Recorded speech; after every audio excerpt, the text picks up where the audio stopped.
The Go Gamer Portable from my arcade, boasting 220 games, 3 collectible colours, and it is very cheap. 20 quid! But is it enough to beat the granddaddy of them all, the Game Boy? We'll take a journey through Crazy Moto, Mini Fighter, Golf and many more. But first I like to do a bit of mood setting, with some incense and a suitably over-the-top movie-themed incense burner and a cup of smoky china tea. Welcome to the Go Gamer Portable. This device claims to be 16-bit and high resolution, boasting 220 retro games built in. Play games anywhere. We're not off to a good start. That's not very well displayed, is it? But that may not be their fault. I picked this item up from a car boot sale for £4. It looks in very good condition, and I didn't even have to negotiate the price down because originally the gentleman wanted £5. Comes with a nice shiny user guide that you will never use again once you've broken this out of the box. And no amusing misspellings here. But how does it compare to the granddaddy Nintendo Game Boy? We will have to make some critical comparisons, but first let's see how this fits in the hand. Usual power buttons, but oh no, it's got a screwed shut battery compartment, which means if the power goes, you won't just need batteries, you'll need a tiny Phillips head screwdriver device. Annoying. Feels cheap and light in the hand, but then it is cheap, so I'm not that disappointed.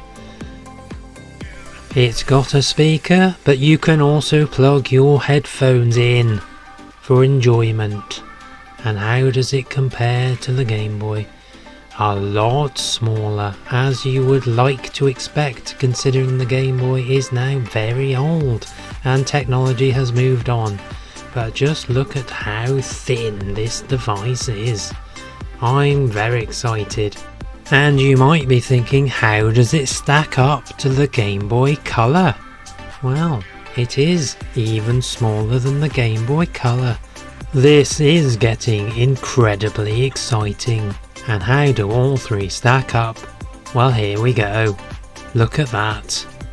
But we haven't got time to muck about with comparisons all day long. We need to get into the games. And first up, Golf. You are also treated to a stripped down selection of holes, so only have the choice of 6 compared to the usual 18. Controlling a character who appears to have no legs makes me immediately anxious and concerned for how this game will conclude. Hang on, the sound is out of sync too. I hear the whoosh before I've hit the ball. This makes me feel like there is another golf game reality going on, where you are hopefully playing a much better game. There's not too much to go wrong in a game of golf, and if you can forgive the rather awkward controls, you might manage some slight enjoyment from the game for about 4 minutes, which was about as long as I could muster. Boasting 220 games, I find it very difficult to find where all these games are sitting. There are about 21 main games on the main menu, but upon further investigation I find that this device has hidden a lot of the games within its mini-game section, including education games, puzzle games, action, venture, table, more sport games, and relax. No, not interested in games about numbers. These mini-games seem even poorer than the main selection. The first thing you notice with this tennis game is that the makers have decided that it is not important to see your character on screen, A bold decision that goes against the practices of every other tennis game on the planet. I guess it was a decision made due to memory constraints or graphical processing power. But what kind of decision is this to make you have an invisible player? This certainly provides an additional challenge to the previously very fun and enjoyable game of tennis, as I intensely have to guess where my character would be to even hit the ball. I originally thought that I might have a malfunctioning device, but upon careful scrutiny of the technological global superhighway, it seems that yes, it's supposed to be like this. I'd rather have all the terrible and garish background removed to make some graphical room for my character. I have no need to see a luminous green tree or random assortment of houses for my tennis gaming pleasure. Get rid of it. Tennis is also available on the Nintendo Gameboy and is a much better version. It wouldn't be difficult, to be fair. This has to be the worst game of tennis I have ever played. Dreadful. Bobby Riggs would be turning in his grave.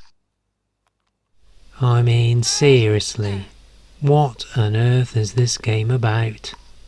Just look at it. Now, what else can I find on this wonder box? Mini Fighter. Select from charity shop Street Fighter character rejects, of which there are only 5 to choose from, in a disappointing world of Mini Fighter.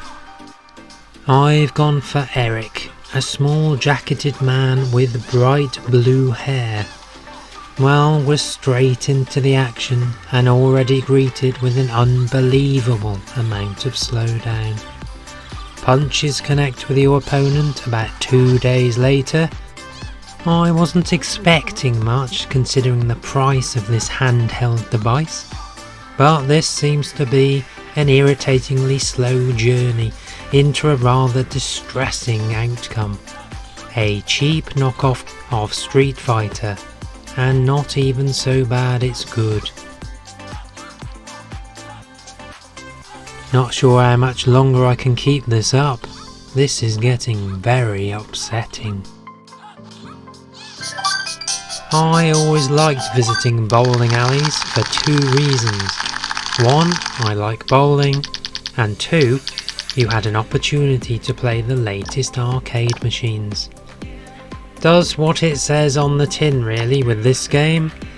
Select angle, select power, press button and hope for the best. Is this game terrible? No, it's awful. It's had all the fun extracted from it, so it's just a disappointing husk of a bowling game. If you play this game for longer than 2 minutes, I cannot guarantee what will happen to you. Let that be a warning.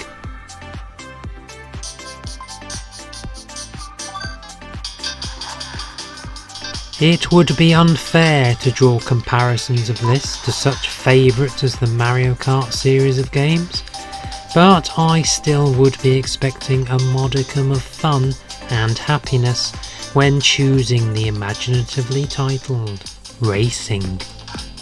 If the music hasn't caused you temporary insanity within 5 seconds, you must race past 4 other computer-controlled blue shiny helmet characters to your eventual victory in this slow and miserable affair.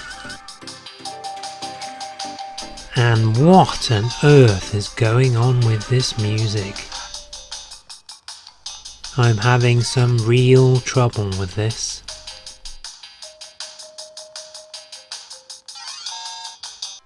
Did enjoy a bit of hypersport swimming on the arcade back in the day. Let's see if Swim can provide a suitably similar experience in a handy pocket-sized format. Right, is this double buttons? This is usually the case with these games. What about single button? Okay, that's kind of working, but why am I going so slow? I don't think I'm cut out for the game, Swim.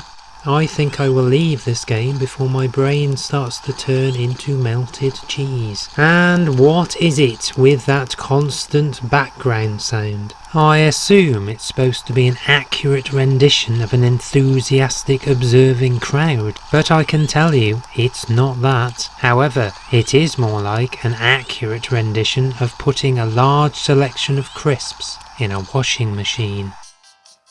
I would like to know why this game is crazy. I wonder if it is because it looks like you're controlling an egg on a bike. That would be mildly crazy, I suppose. Now, there is already a catastrophic problem. There is no way to turn this dreadful music off. The most happy-go-lucky, inappropriate music ever committed to a handheld. We're not exactly getting up to a comfortable optimum egg racing speed here, are we? Hang on, there's weapons involved, and some punching and kicking action. So it's an Eggman's version of Road Rash. Should have called it Egg Smash. Another painfully slow game.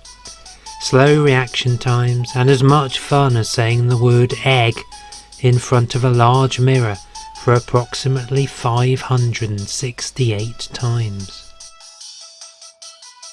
You're probably best off playing this in silent mode anyway, as the minimal sound effects of the odd punch or kick are not worth hanging around for, which then makes this an unusual silent egg motorbike adventure.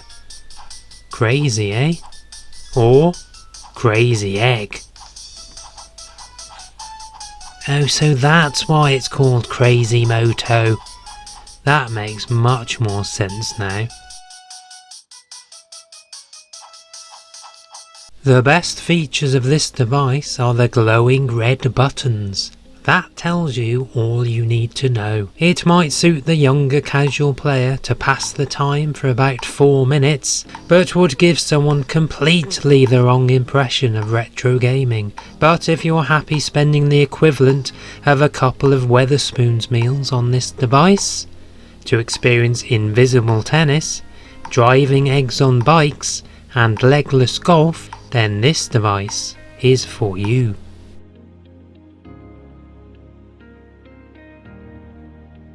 But wait, does this device beat the Game Boy? Of course it doesn't.